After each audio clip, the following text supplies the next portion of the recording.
So we are going to continue the section about data pre-processing. Okay. So we already learned about the data reduction. Okay. So if you still remember, before we have the Chuseok holiday, we learned about the dimensionality reduction. So we want to reduce the feature. Okay. And there's another method to reduce the data. We got it, the numerosity reduction. Numerosity means reduce the data volume. Okay. We want to reduce the data volume by choosing alternative smaller forms of data representation. Okay. So there are some ways for the data reduction or the numerosity reduction, or we can also say instance selection. Okay. So let's say we have 5 data, and then I want to use only 3 data. Okay.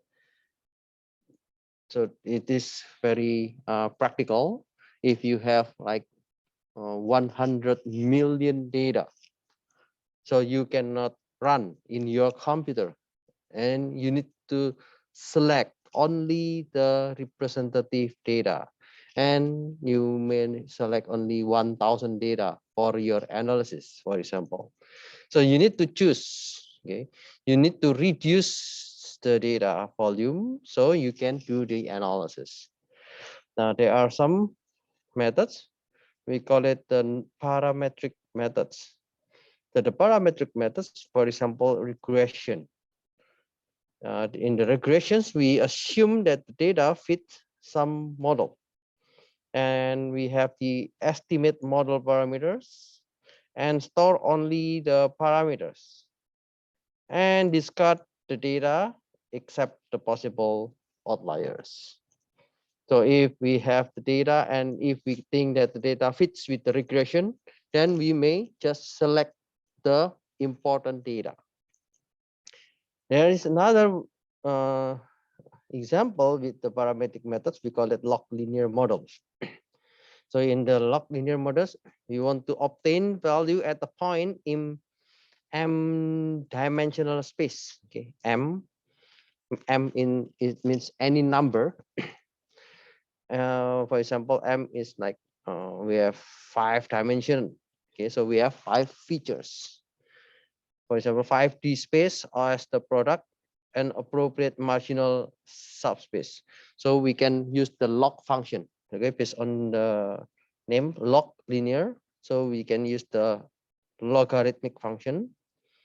So the logarithmic function will be like in the logarithmic. If you learn about the algorithm function, okay. So in the algorithm, we have before the linear, we have the log function. So it is almost half than the linear function. We can also use another kind of method. We call it non-parametric methods. So in the non-parametric methods, we do not assume models. So in the parametric methods, we always assume that we have the model. But in the non-parametric methods, we do not assume the models. So how we can reduce the data? So the major families to reduce the data is histogram. Yeah, so you already learned about the data visualization with histogram. You can also do with clustering. Clustering is one of the data mining approach, and sampling. Okay. So in the parametric data reduction, let's say I explained to you only 2 methods, which is regression and log linear models. We know the regression. Okay. The regression, I think in Korean is Hegi Bunsok. Okay. We have the Y.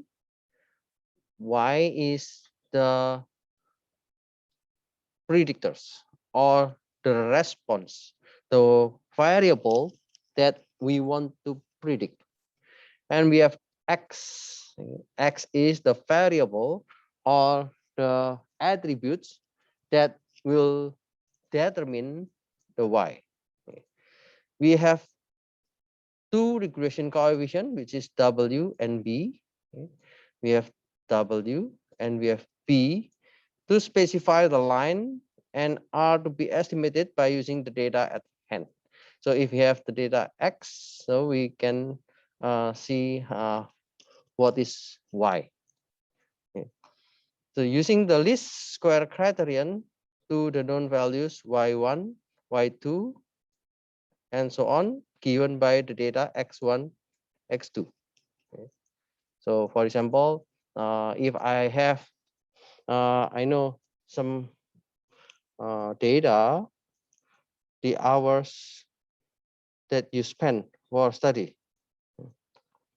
study hours, and then you, for example, you want to know the score. Okay, so if you study for 5 hours, then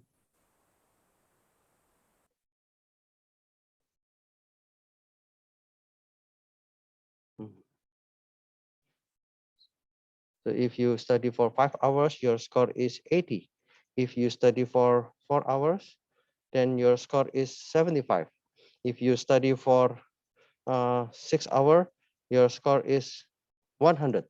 Then yeah, you can have, this is the X. So this is the X and this is the Y. You know that you study 5 hours and you can predict that the score is 80. So something like that, you can use the linear regression. Yeah. You can use also the multiple regression. Yeah. In the multiple regression, we have many nonlinear functions, so we can transform into the above. For example, we have x1, okay, and we have x2, and we have the coefficient p0, p1, and p2, and we can determine the y. Okay. For example, if we have this data before, okay, so we have the study hours, 5 hours, 4 hours, 6 hours, and the score is 80, 70, 5, and 100. So we have not only the study hours, like for example, you spend cost spent to buy books. For example, yeah, I want to know whether the cost that you spend to buy books will affect the score of your grade or not. Okay, for example, if you, for the first course you spend like 5,000 won and you got 80.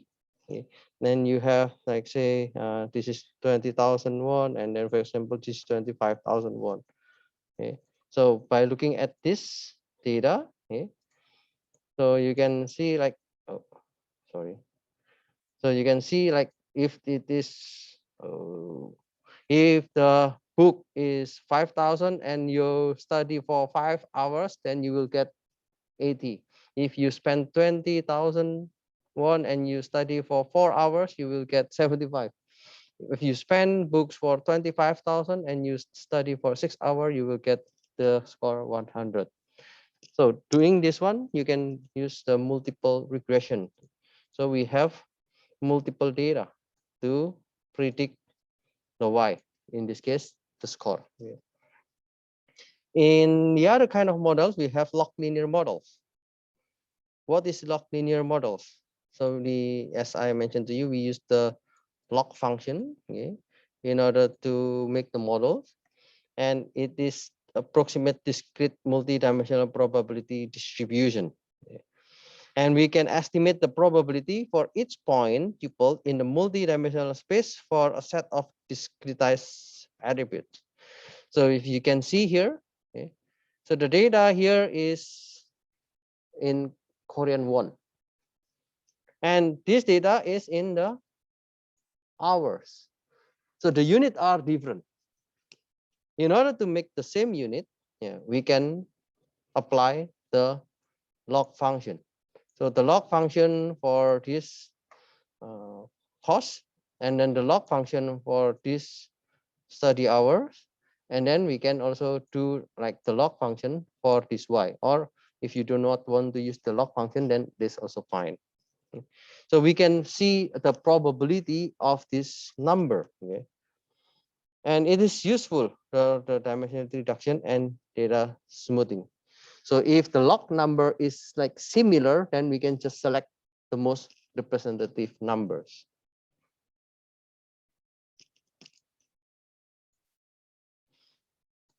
Yeah, the regression analysis.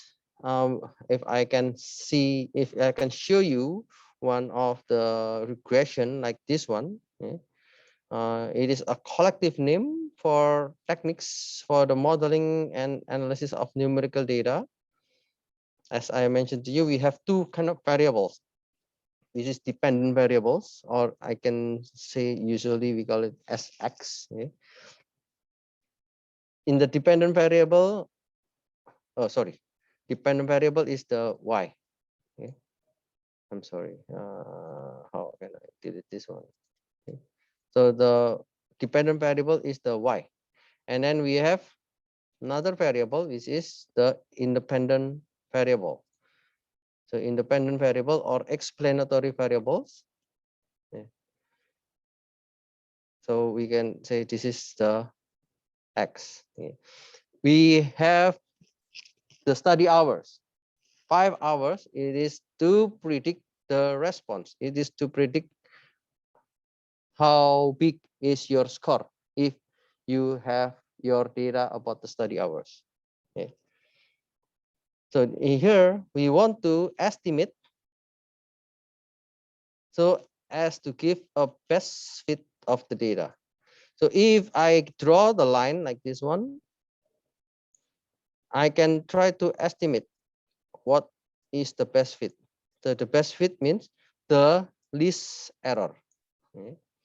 The best fit means the least error. And usually we can just apply what we call as the least square method. Okay. So in the least square method means we have like the y prediction. How can I draw? Okay, just yeah, the y prediction minus the y actual. Okay, and then we want to make it with the power of 2. Okay. So if the value is nearby 0, then it means it is good. If the value is very high, then the error is very high. Okay. Usually we use this one for the prediction. For example, forecasting of time series data, inference, hypothesis testing, and modeling causal relationship.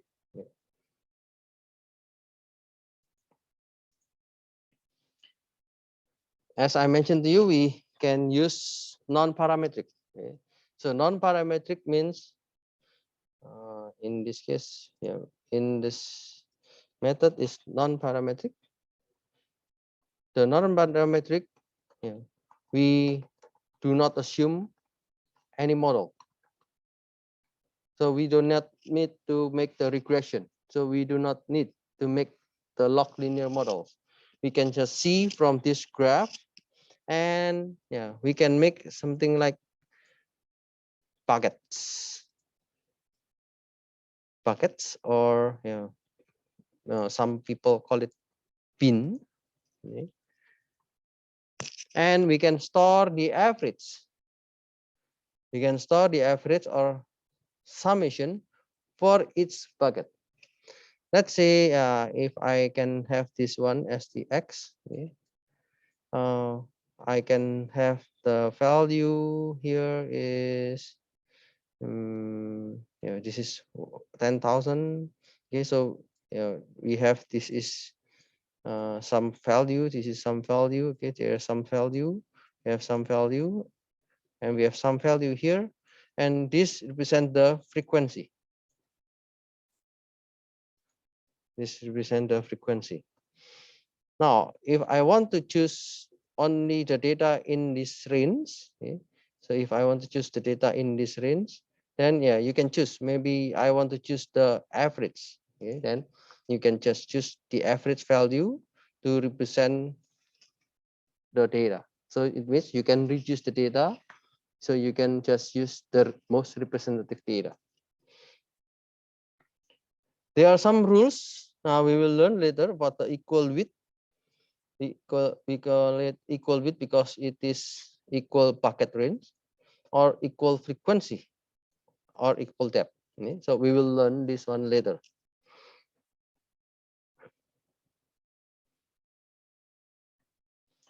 Clustering. Okay. In the clustering, we want to partition the data set into clusters based on the similarity. So we will learn more about the similarity function. And we want to store a cluster representation, let's say the centroid or the diameter only. So if, for example, we have this kind of data, okay, so we can do clustering, simple clustering. The simple clustering is like this. I can say something like this. It can be very effective if data is clustered, but not if data is smear. Okay, so this is example of smear. Do you know smear?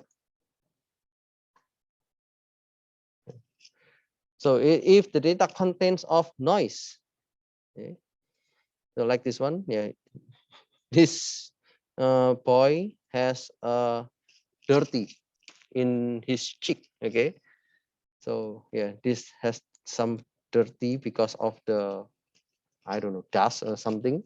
So this kind of maybe face recognition will not be good because of this kind of dirty face. So we cannot do the proper clustering. Okay? And if you want to use this clustering, yeah, make sure that your data is like clean. So there are many choices of clustering definition and clustering algorithm. So we will learn during our class what kind of clustering that we will use for this kind of data and for that kind of data. Okay. So cluster analysis will be studied later.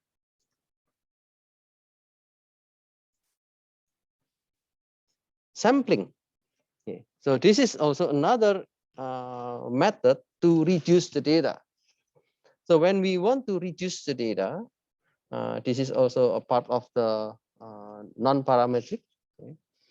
We can obtain the small sample S to represent the whole data set N. Okay. So let's say I have N data and I just do the sampling so I can have the S. Okay. And the S is only small amount of data. So I do not need to use all data. But this S is good for the analysis. So there are some ways to do the sampling. So we can allow a mining algorithm to run in complexity that is potentially sublinear to the size of the data. It means if we use this amount of data, your computer may run in a very complex way, or the runtime will be huge. But if you use only this data, your computer may reduce the time performance. And you want to get, if you can get the almost same result, then yeah, we can just use this data instead of analysis the big data. So the key principle is to choose a representative subset of the data. There are some ways, for example, simple random sampling. Okay. So just sample, random. Choose the data and then do the analysis. Okay. So if you use the simple random sampling, it may have very pure performance, okay, in the presence of skew. So we can develop adaptive sampling methods, for example, stratified sampling. So let me show you some of the sampling types. Okay, as I mentioned to you, if you use the simple random sampling. So what is simple random sampling?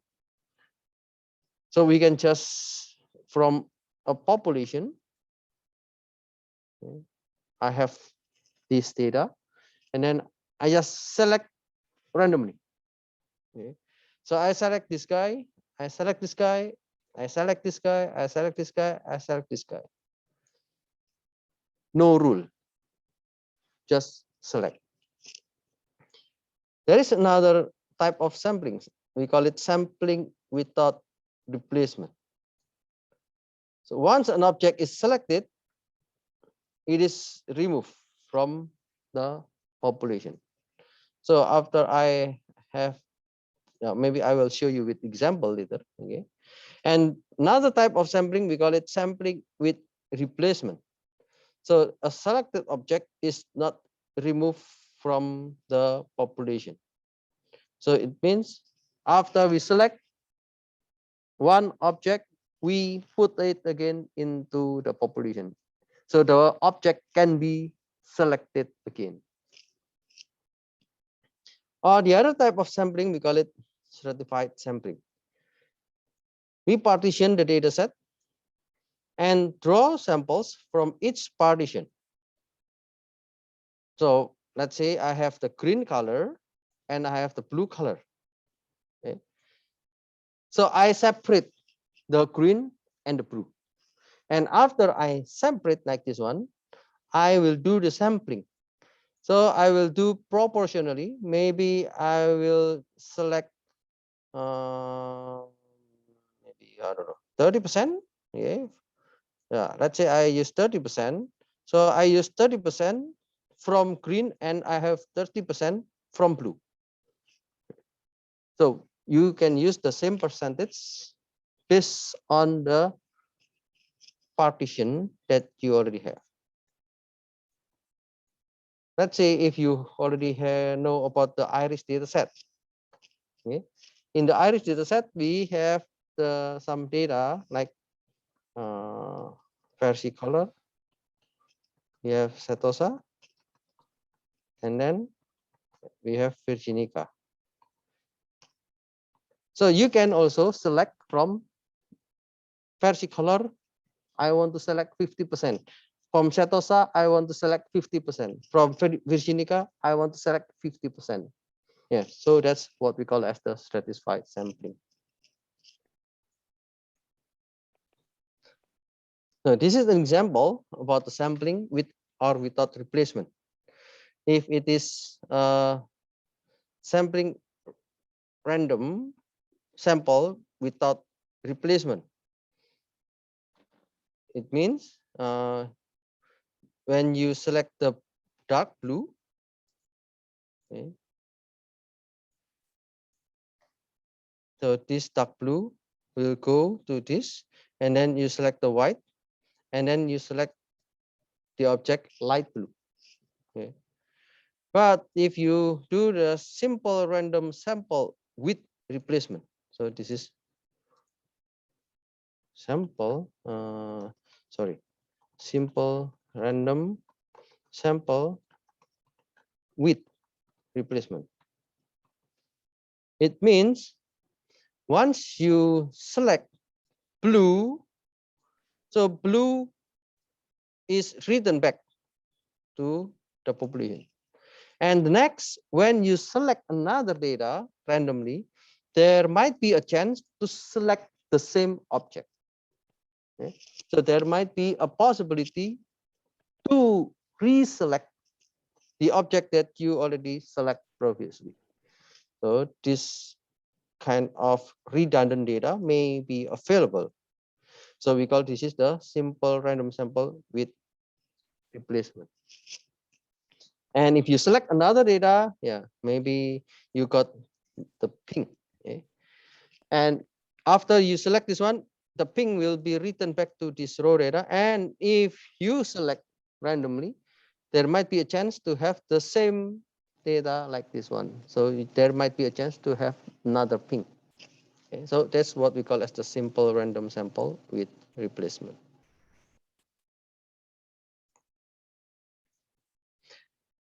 So this is another example for explaining about the stratified sampling. Okay, so if I or stratified sampling, we call it also cluster sampling. Okay? So if I know the cluster is the blue, light blue, and then the dark blue and the white. Okay? So based on this cluster or based on this sample, I would like to do another sampling. So I can just choose only 5 representative data instead of choosing all the data. Here I just choose 1, 2, 3, 4 data instead of choosing those amount of data. Here I just choose 4 data instead of choosing those amount of data. Okay. So we call this is the sampling for the cluster or stratified sampling. There's another way to reduce the data by what we call as data cube aggregation. In this data cube aggregation, we can aggregate. We call it aggregate the data for an individual entity of interest. So usually this aggregate data, we can use it for the time, for location, or for item. Okay. For example, if we have multiple levels of aggregation, if you know time, okay, the lowest time granularity, yeah, we have second. Okay. And then after second, we have minute. Okay. So minute means 60 seconds. After minute, we have hour. So 1 hour means 60 minutes. Okay. And then after hour, we have, for example, day. Okay. So 1 day means 24 hours. Okay. And then if we want to aggregate again to 1 day, we have week. So week means 7 days. After weeks, we have month. Okay. We have 30 days, for example, and so on. So you can manage this one, like after month, you have quarter. So quarter means 3 months. And after quarters, you have like semester. Semester means 6 months. And after semester, you have the year. It means 12 months. So you can classify the time and you want to aggregate. Let's say in the data with second, you will have a lot of data. So you do not want to use the second. You can use day instead of second. So you can aggregate all into 1 day. Or I want to use the data in the quarter, like this one.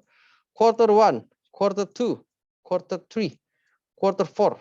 Okay. So it means it belongs to 3 months data. Okay. So if it is quarter 1, it means it is the aggregation of January, February, and March. This is about the time. What about location? Okay, if location, I think you this example is about in America. Okay, Chicago, New York, Toronto, Vancouver. Okay. So maybe if you want to go to the higher level, okay, so the Chicago, New York, yeah, it belongs to US. Okay. Or for example, if I want to see US and Canada, okay, so yeah, I can aggregate the cities. Okay. Or if I want to aggregate based on the items.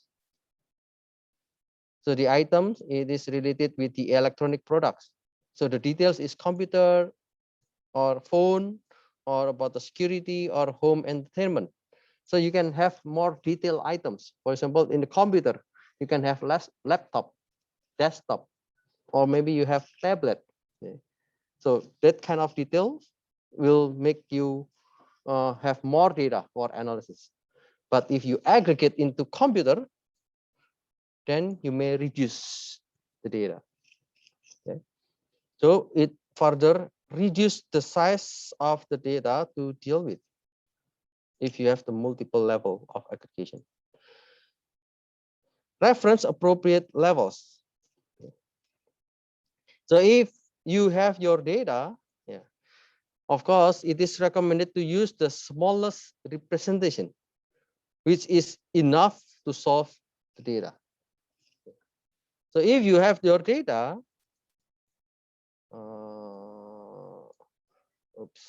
if you have your data, actually it is recommended to,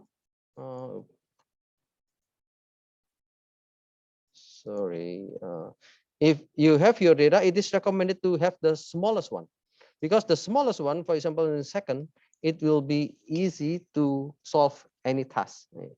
But yeah, as we know, if you have a lot of data, it will be very time consuming.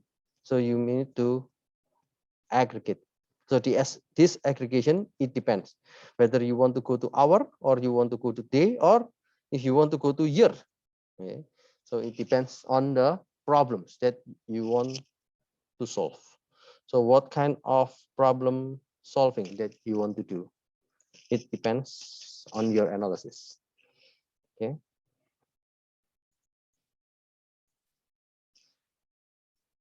Data compression. Okay. If we learn, the first section is about the feature reduction. Okay, feature or dimensionality reduction. The second is about the numerosity reduction. Okay. And the third is about the data compression.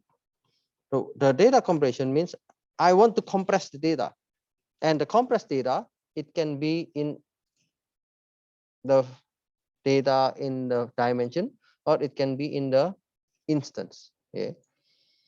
So the compressed data, it is the raw data. First, maybe we want to compress this on the instance. And after we compress this on the instance, we can compress this on the feature. For example, string compression. So there are extensive theories and well-tuned algorithms for this one. And typically it's lossless, but only limited manipulation is possible without expansion. In the string, actually, if it is in, yeah, I'm not sure in Korean, but in English, we can reduce the string. Okay. So if you have long sentence, then you can make a summary. So we call this is compression. Audio video compression. Okay. Typically lossy compression without progressive refinement. So for example, do you like to watch soccer, football?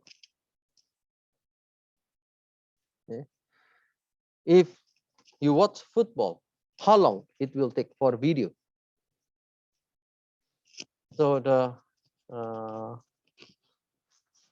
football match usually it takes 45 minutes multiplied by 2. So it means like 90 minutes. Yeah. So if you want to reduce the data, so usually like the television broadcasting, they have the mechanism to make highlight. So during 90 minutes, you will select the most important events, the most important match, and then you can reduce it into 1 minute or maybe 2 minutes. So people can enjoy only the important events.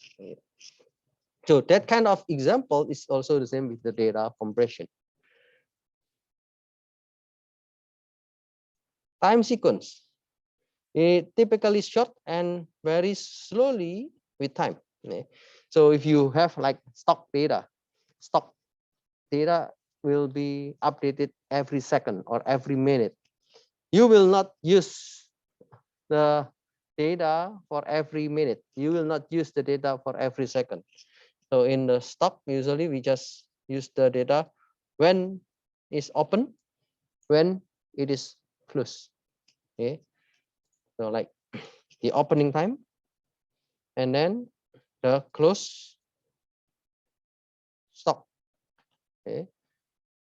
Or we can also check the maximum and the minimum in the daily.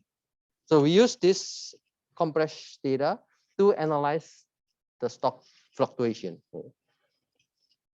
So this kind of mechanism, we call it also the combination between the dimensionality and numerosity reduction.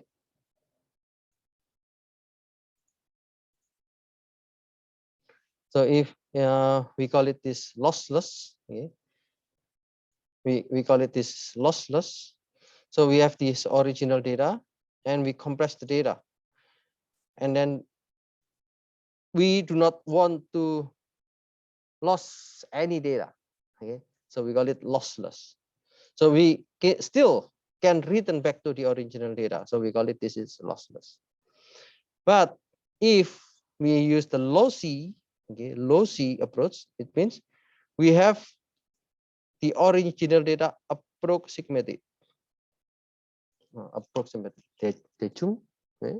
So we have not the original data, but already modified original data. And we can use this original data approximated for our analysis. Okay, so yeah, we learned many things about the data reduction strategies. So how many data reduction strategies do we learn?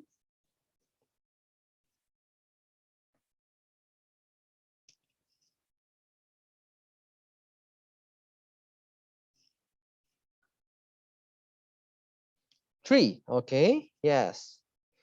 So what are they? Okay, three. Okay, what are they? Can you mention?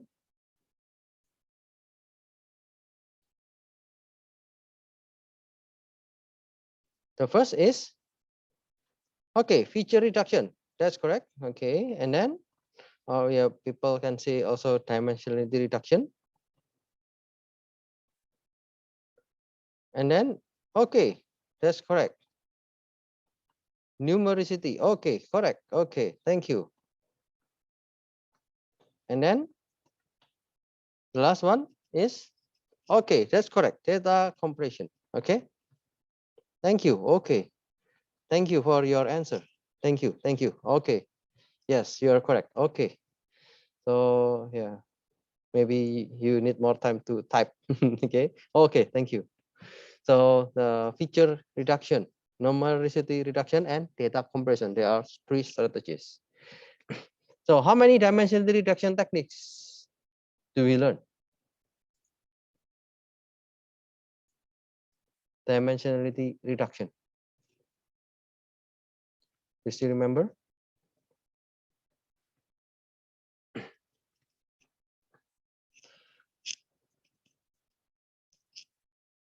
Okay, so you can take a look. Okay, we learn about the wavelet, and then we learn about the PCA, and then some other approach like attribute selection or attribute creation. Okay, so yeah, at least we have like 4 methods or 4 techniques. Okay. How many numerosity reduction do we learn?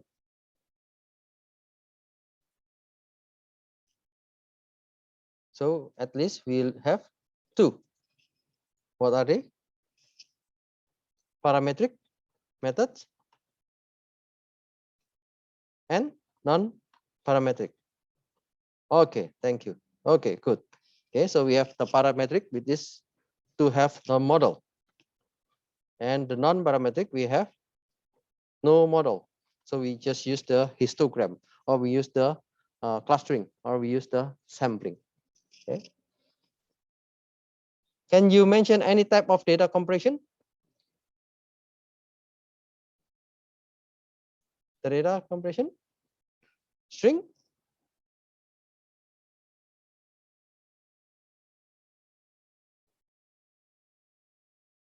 So the data type, any type of data compression, we can say as lossless and lossy. Okay, so lossless means the data can be converted back to the original data. But if the lossy means you will reduce the data and you cannot return back to the original data. And based on this one, we can see some other some of this type. You can have the string.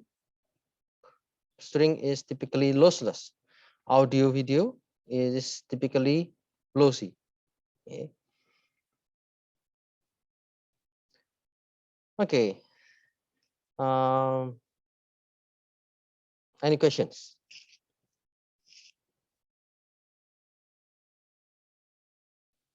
No, then I will continue to the next section, which is about the data transformation. Okay. We already learned about the data reduction. The data reduction means we want to reduce the data. So if we have a lot of data, we have problems with our computer. Now we have the data transformation. It means we have a function that maps the entire set of values of a given attribute to a new set of replacement values. So each old value can be identified with one of the new values. So maybe if I have the integer number, okay, let's say I have 2, 3, 4, 5, 6, okay. So I know that the highest number is 6 and the lowest number is 2. So maybe I can just change to like 0. So the second number will be like 0.2. The third number will be like 0.4. And the fourth number is 0.6. Okay. And the last number is, for example, 0.8. And let's say I have 1. Okay, maybe let me put like this one. Okay, so I can have like this range. So I do not want to use the 2, 3, 4, 5, 6, 7, but I want to use this value. It is to represent the normalized value. Okay. So there are some methods for this one. We will learn some of them. Okay. Okay, I think it's the time to prepare for your quiz.